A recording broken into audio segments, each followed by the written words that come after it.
I'm Dirk Besko. I'm head of the phys ed department here at St. John's. I've been here for 26 years, and we have a wide variety of classes that you can take in phys ed here at St. John's.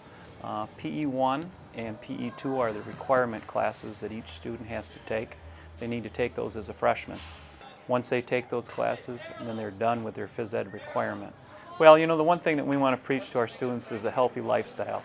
Besides obviously taking PE1 and 2, we don't want them to be done. They need to understand that they need to eat right, they need to work out, they need to reduce their stress. And a lot of times what I find is, like in the PE6 class, which is the weight training and conditioning, I'll get a lot of students that will take that because they get a chance to make their own workup out, and it's like they take some pride in that, because then they get to work on what they want to work on in the weight room. And a lot of times those kids have those academic classes where they're taking the honors biology and the honors chemistry and so forth. And a lot of times those AP classes that they have, they're under a lot of stress. They need that type of class to reduce their stress. Another one I think is very common for kids to take is that PE4 class, which is the team and individual sports.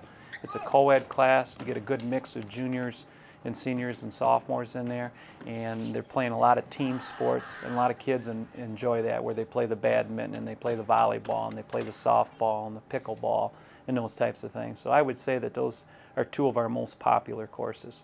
I mean, our numbers say it. You know, we get numbers every year, kids signing up for these classes, because obviously if they're an elective class, these students don't have to take it.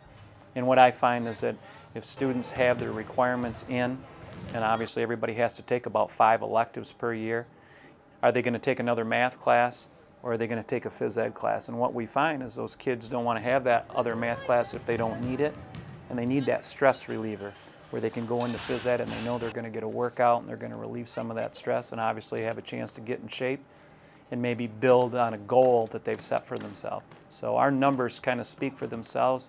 We get huge numbers every year in phys ed since we've developed this curriculum, and obviously we've had kids obviously signing up for them.